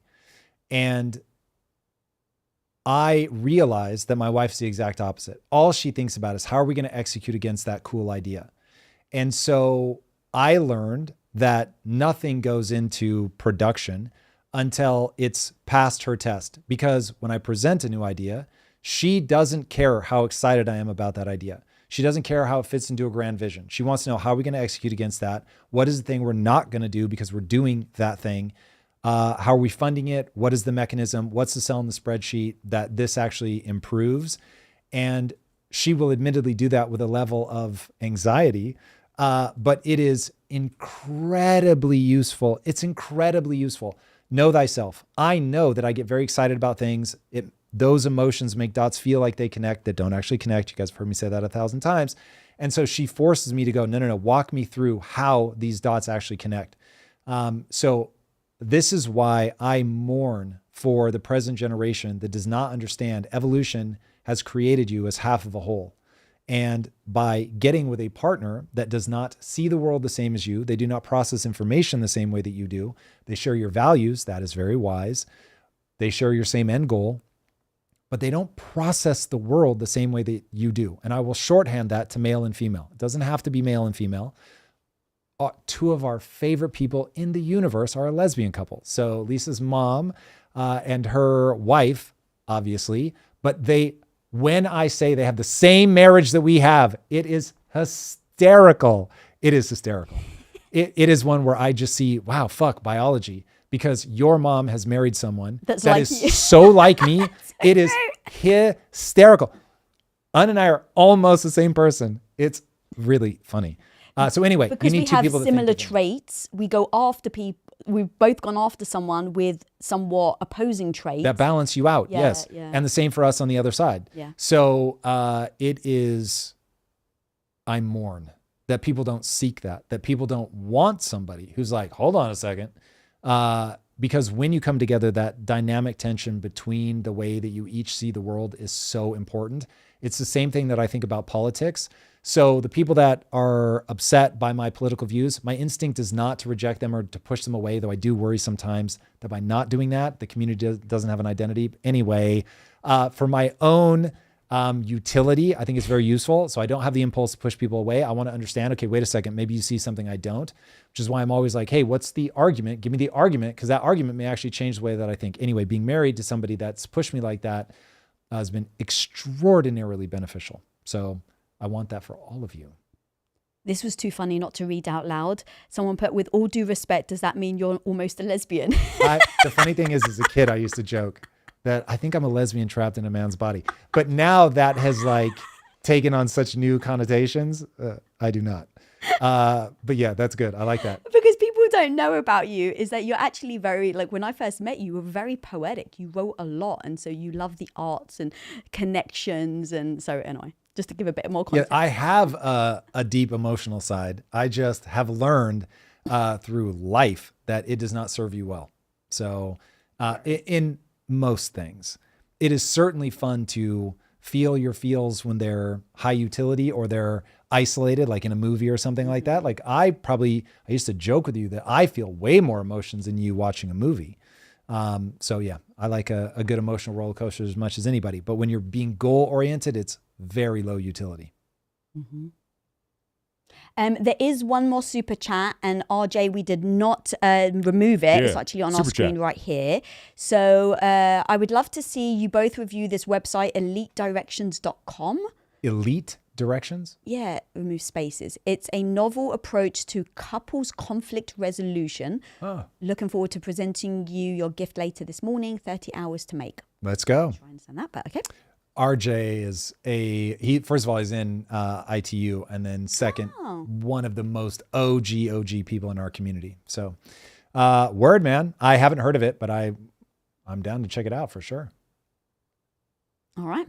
Word. Do we want to move on? We do. All right. So the thing obviously that I want to talk about the most is our boy Mamdani is a literal lunatic, but you guys all know I'm aware of my blind spots here, so let's get into it. Let's fight. If any of you guys are in love with what he's doing, I want to hear about it. However, Zoran Mamdani has a new plan to seize private buildings in New York City and hand them to nonprofits, land trusts, or tenants. He calls it block by block. I'll call it the death of property rights. Happy to debate that one. On Tuesday, our beloved socialist mayor told a cheering crowd, this is a quote, "When necessary, we will take aggressive legal action to remove negligent owners and property managers. For buildings with," and I quote again, "chronic neglect," he said the city will, quote, "transfer ownership to responsible stewards." Who exactly is deciding who a responsible steward is? And since fucking when are we able to take private property from someone because we don't like the way that they are managing it? That is insane.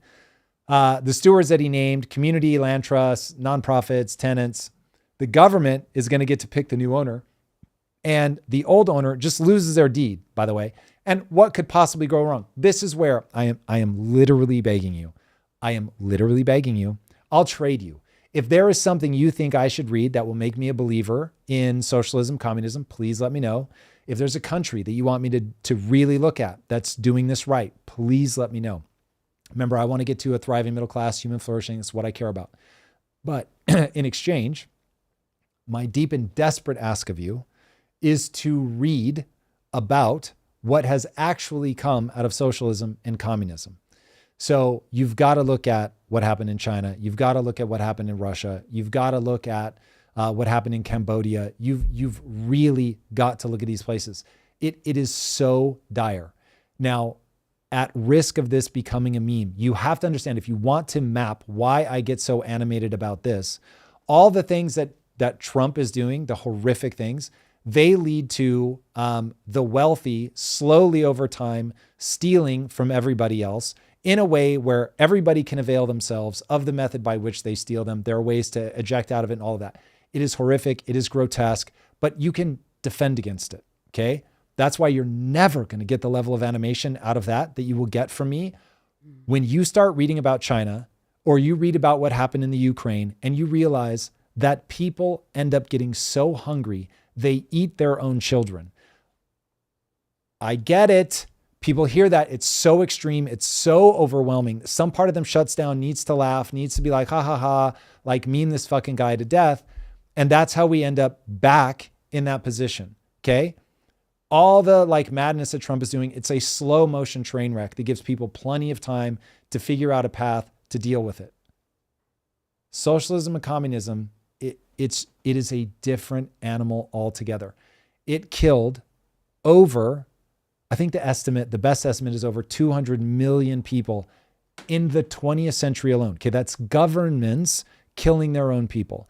Governments kill their own people at an industrial scale. And for whatever reason, we get hung up on Hitler. Hitler was actually small potatoes. When you look at socialism and communism, it's fucking crazy. The numbers are crazy. And so that's why when I look at this, I'm telling you, this is how this stuff starts. This is a Marxist playbook. They are running it straight down the middle. And so it's early. And so it feels like, well, Tom, this is all going to be done in a legal context. It is the shift from private property. And if you haven't seen the clip, now I'm wishing I had pulled it.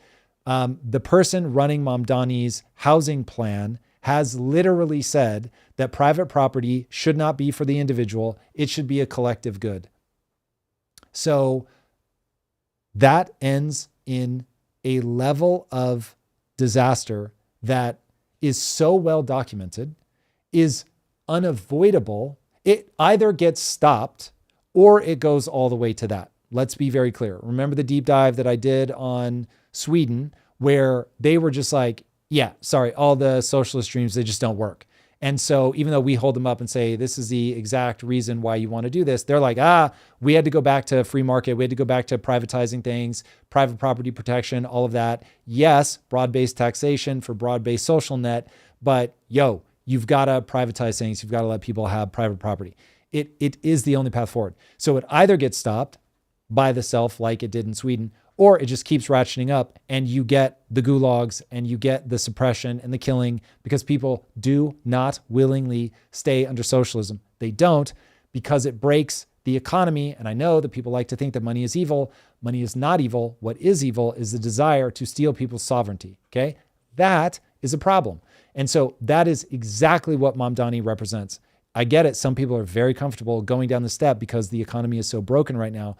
But it is broken in a totally different way. It is broken in a way that people can get around. It is broken in a way that is, first of all, time tested. We've been doing it for 500 years, and we've still built these incredible countries. They do blow up every 150 to 250 years, and we are right on cue, which is so fucking wild. It is insane to me how predictable this stuff is. But as long as socialism and communism don't take hold, or authoritarianism of any stripe, we just reboot.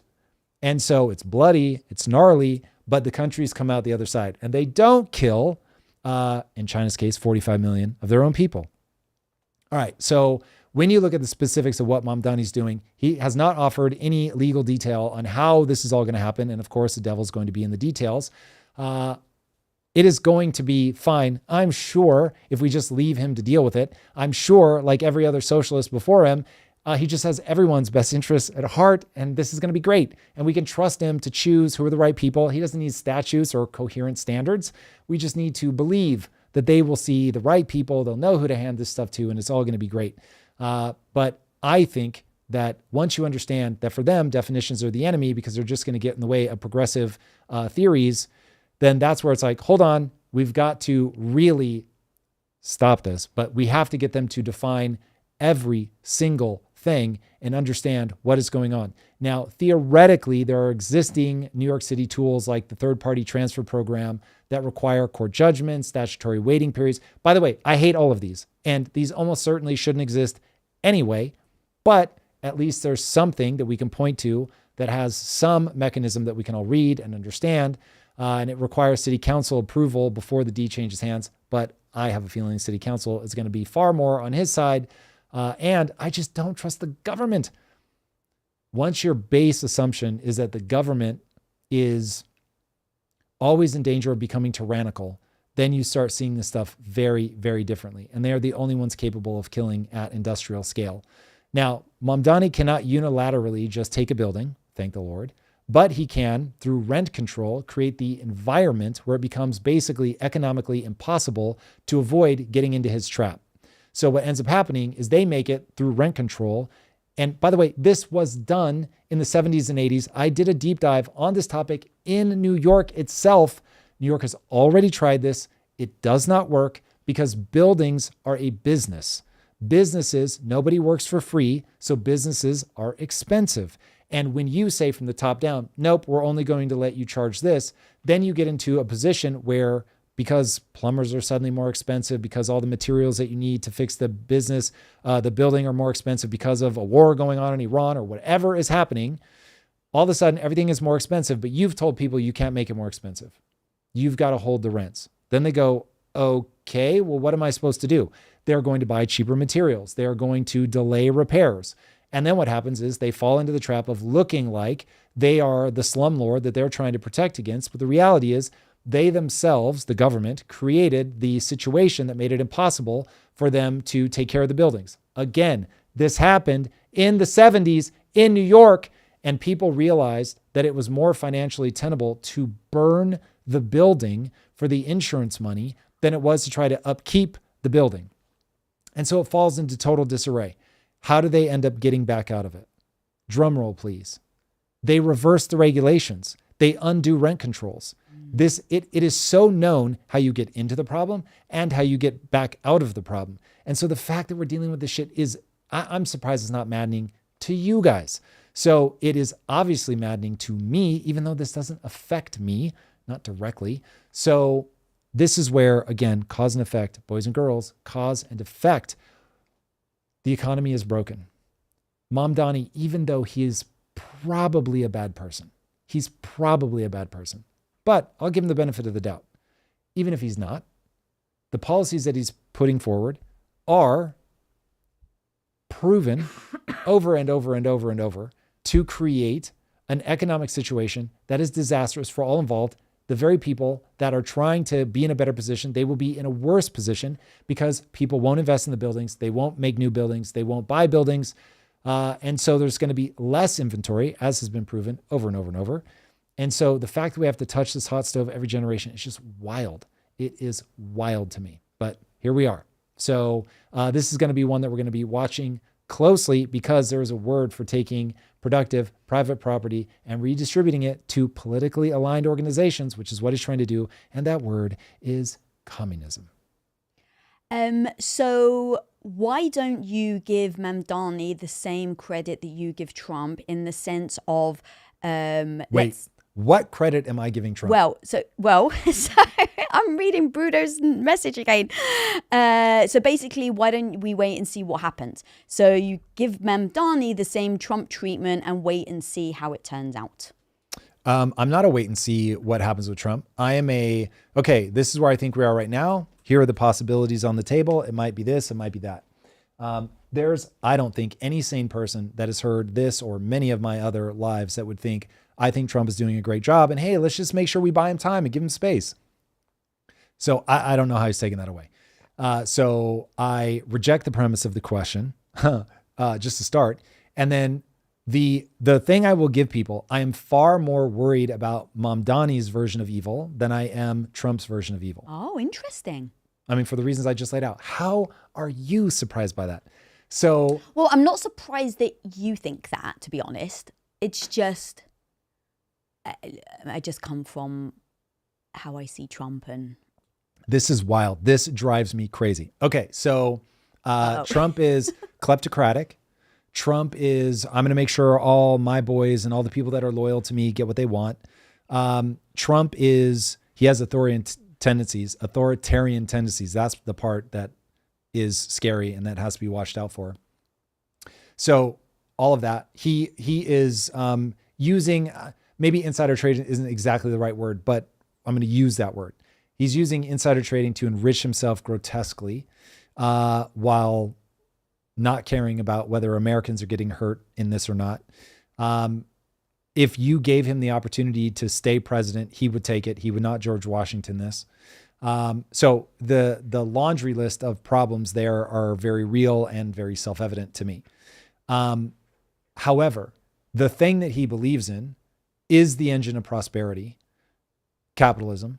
The fact that he is creating an account for kids and getting billionaires to donate massive amounts of money so that American kids just grow up with assets is like, even if he's a dick and he's just doing it because he thinks, oh, this is going to pump my bags more. Who the fuck cares? Until you get rid of the central bank, which I don't hear these motherfuckers calling about doing, until you get rid of the central bank, you have a system where if you don't own assets, you are fucked. And so you've got one guy that is a psychopath, evil, narcissist, whatever, all of that.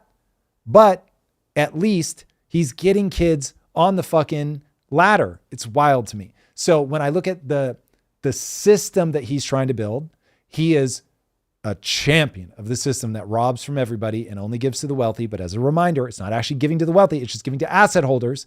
He's trying to get everybody on the asset holder property ladder. Thank the Lord.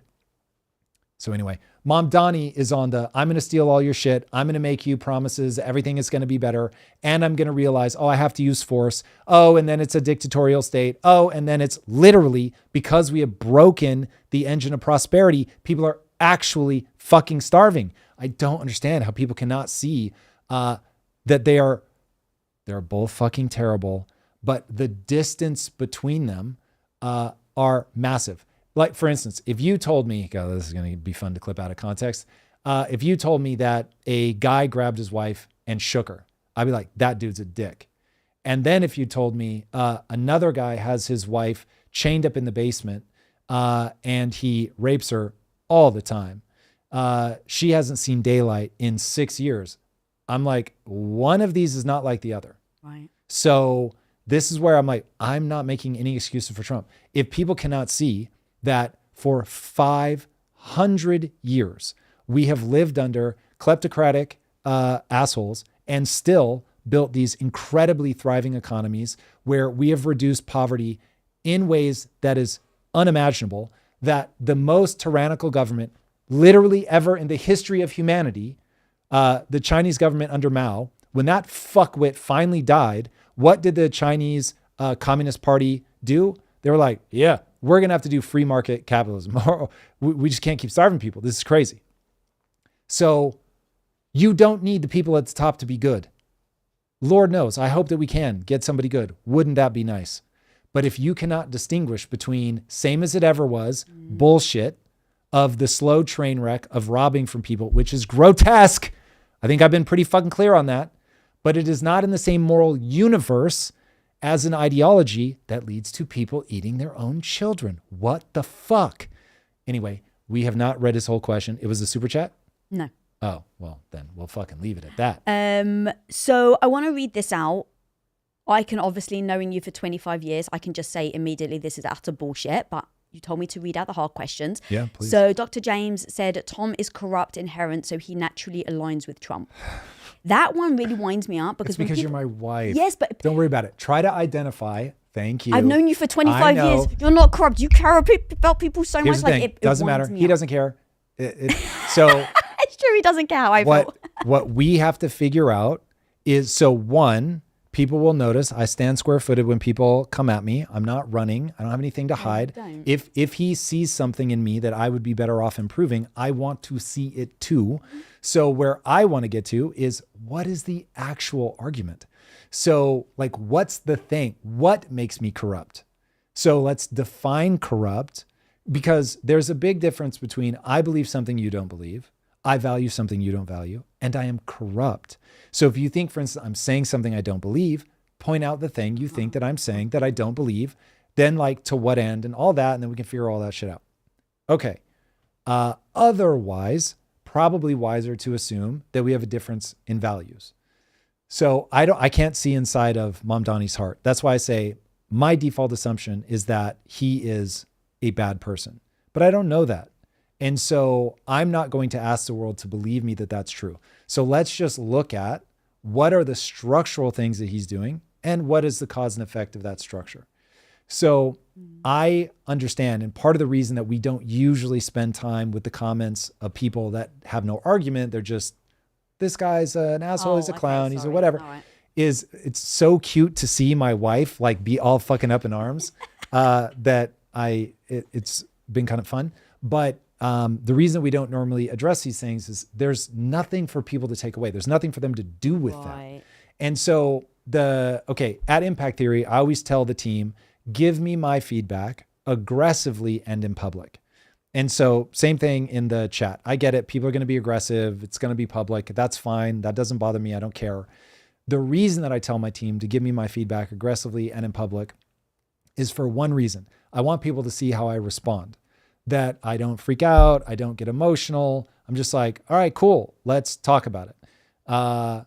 What's the actual argument? I try to ground it in cause and effect. Now, admittedly, every now and then, because it seems like good TV, I will get theatrical about, like, I'm not sure if Brutus actually hates me, if he is here hate watching, or if he sees himself as a part of the WWE entertainment of Alive.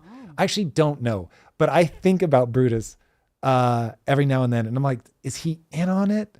Or is he really just like at home right now fuming and he's throwing something in his kitchen and just can't bear it? I don't know. But nonetheless, I will every now and then lean into the kayfabe, the like drama, the big emotions. But the reality is people, maybe they can't, but I think people can see the times where it's almost always with Drew and I, where I will actually get frustrated. And people will say in the comments, ooh, like these two are actually mad right now. And they're right. Like there have been a couple times where Drew and I have been like, motherfucker. And that's partly because we care about each other. It's partly because we feel so unseen by the other person, but we always diffuse it and we get to the other side. So people have seen me when I actually am frustrated. So anyway, it's part of the interesting thing about lives. Like people have been able to watch me for hours and hours at a time, hours and hours and hours over the course of a week for over a year. You're so impressive. You've grown and just gotten so much better. And seeing you, kind. I mean, it's been amazing. I'm so impressed. Thank you. It's very sweet. All right. Do we want to move on to topics? Let's go. If we don't have any... There's a lot people are... Do we have super chats though? No super chats. No. Okay. Do we have anything that I haven't covered I don't yet? see super chats on mine unless you do, Eric. Let me know. But then we can, if you want to move on, a guy in Belgium is convicted of telling the truth. Yeah. You want to jump to that? Unless you add somebody on what we were just talking about that feels important. I don't really see any. Sorry, the questions, some things go by very quickly. Yeah, no. Sure. But we've only got 12 minutes left. Okay, so yeah, specifically cover that one. If you In fact, Eric, can you pull up that clip? So there's a guy in Belgium who, look, this is the whole migrant thing. This triggers a lot of people in ways that I don't think I fully internalize yet. And what is happening in Belgium is very interesting. So remember the whole malinformation, disinformation, misinformation. Okay, mis and disinformation, I think there's an argument to be had. You don't want people spreading lies. I think you have to run that risk for free speech because it's shockingly difficult to figure out what's actually a lie.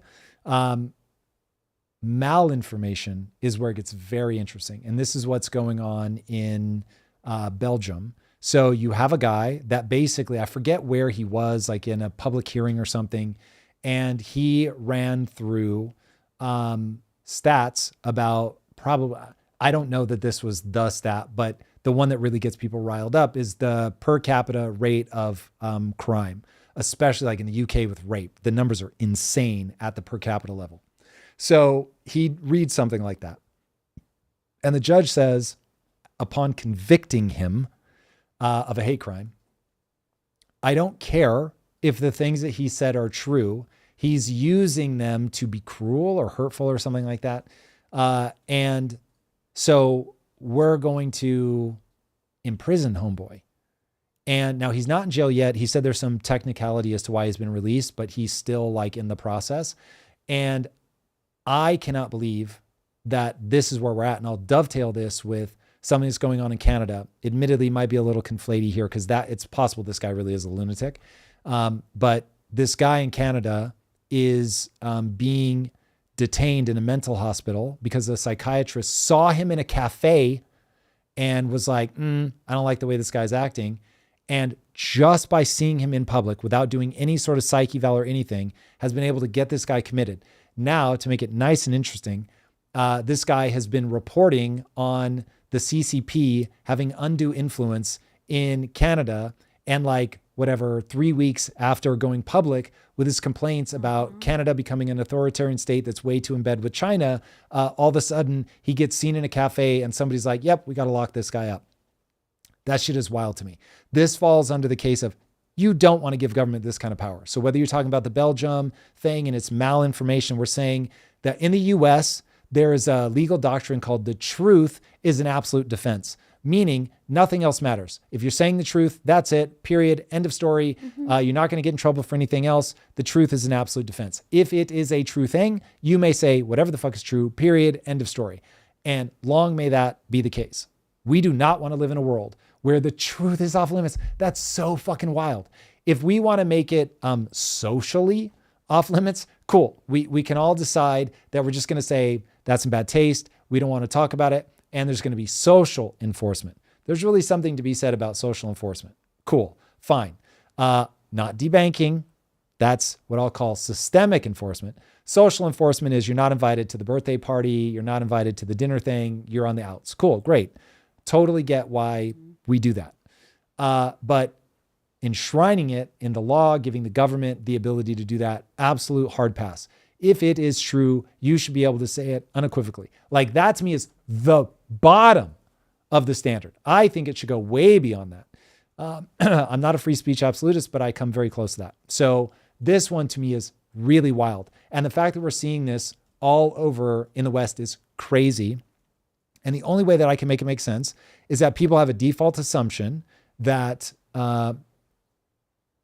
don't be racist is like the highest value and everything else is subservient to that. And once you have that algorithm running, then this stuff makes sense. If don't be racist is like the most important thing, then yeah, cool. You can't say it was true. Fuck you. Like you were just racist. You got to go. And to complicate matters, because I think one of the biggest questions that we're going to have to deal with, and I wish you weren't here for this because I don't want you getting painted with this brush, but one of the most important conversations the world is going to have over the next 10 years is about Muslim immigration. And I get people don't like to talk about it.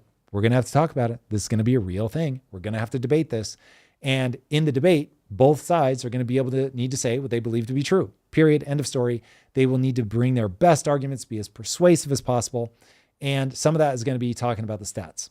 And if we don't allow people to put their best arguments forward, this does not end well. It ends up with people in their emotions, and there will be people on both sides in their emotions. But anyway, people are clocking Muslims as a race, which is fucking hilarious. That's like clocking Catholics as a race. What are you talking about? It's not a race.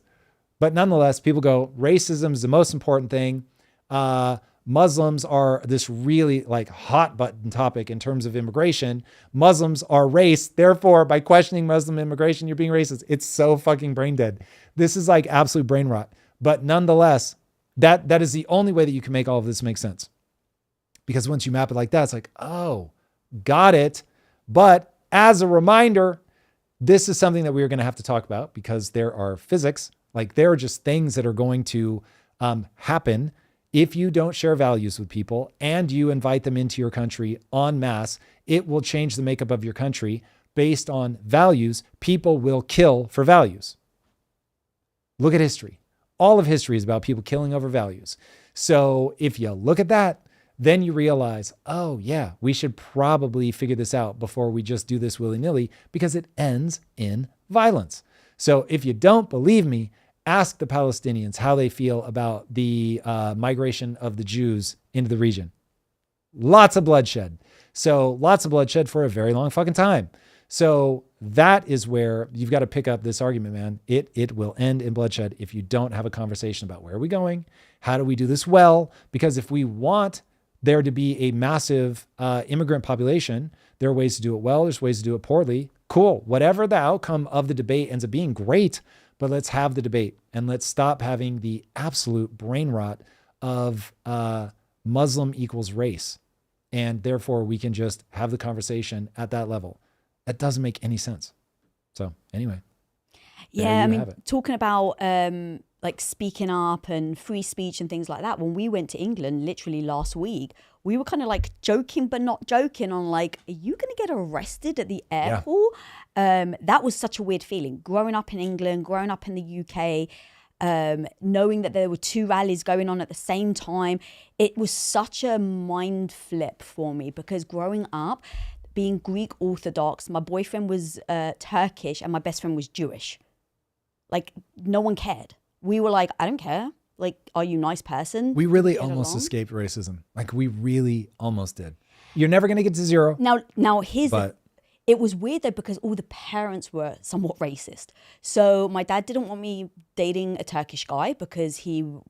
in his defense, that wasn't race. That was they invaded our country, but... Yes. But everyone had an opinion on whether you're allowed or should you date. And so my boyfriend, who was Turkish and Muslim, his mum definitely didn't want him to be dating me because I was Greek Orthodox. And then the Jewish community, like my... P.S. for anybody that doesn't know, Greeks and Turks look the same.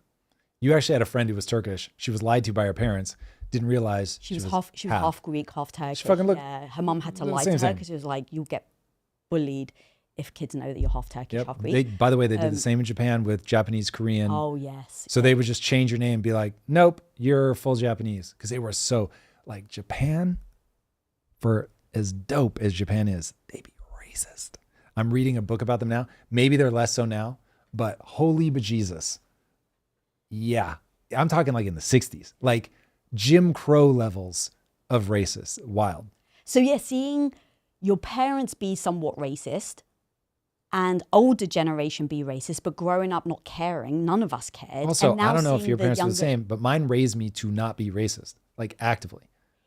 Not really. Mine did. My mum did. My mum never cared about anything. But again, coming from a very traditional Greek family where my stepmom has stories of being pushed out of a house, losing everything, and being, obviously ostracized and having to move to the UK. So you hear real stories of people really losing stuff and actually having experienced the war and stuff like that. You get their messaging, but we never cared. And what's weird and crazy to me is now I'm 46, now being 46 and going to London and being worried that my husband's going to get arrested for talking about free speech. It was just very unnerving. I don't know how people feel in the chat. I don't know how you feel, but it's like this weird thing of it never was a problem growing up. And now people are so bifurcated that they judge you based on how you think and how you feel.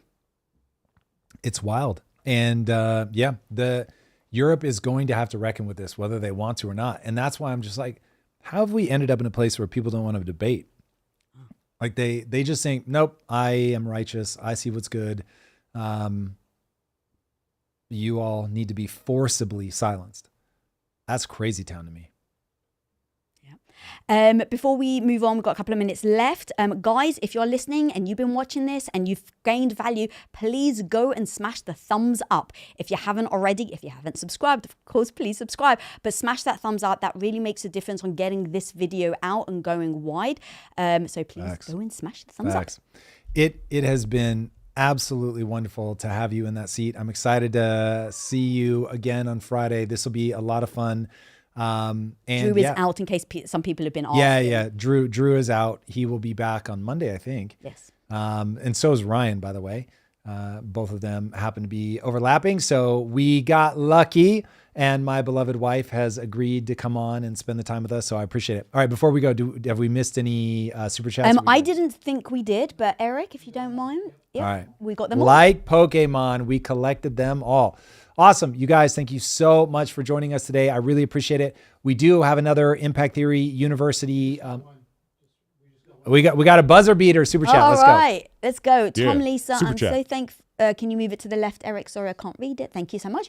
Tom, Lisa, I'm so thankful for your inspiration, both as individuals and as partners. Your relationship is a huge light for my fiance, and I loved your bits about mindset. Keep up the good fight on being a positive influence. Thank you, Jimmy.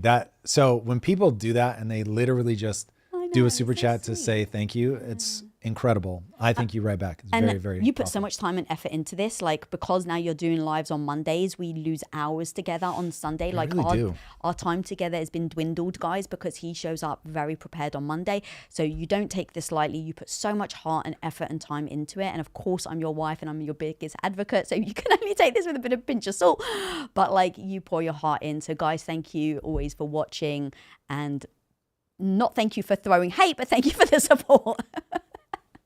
We'll take it all. We'll take it all. Thank you guys for being here. I appreciate it. Whether you love what I say or you hate it, I'm here for it. All right. Love you guys bunches, and we will see you on Wednesday. Peace.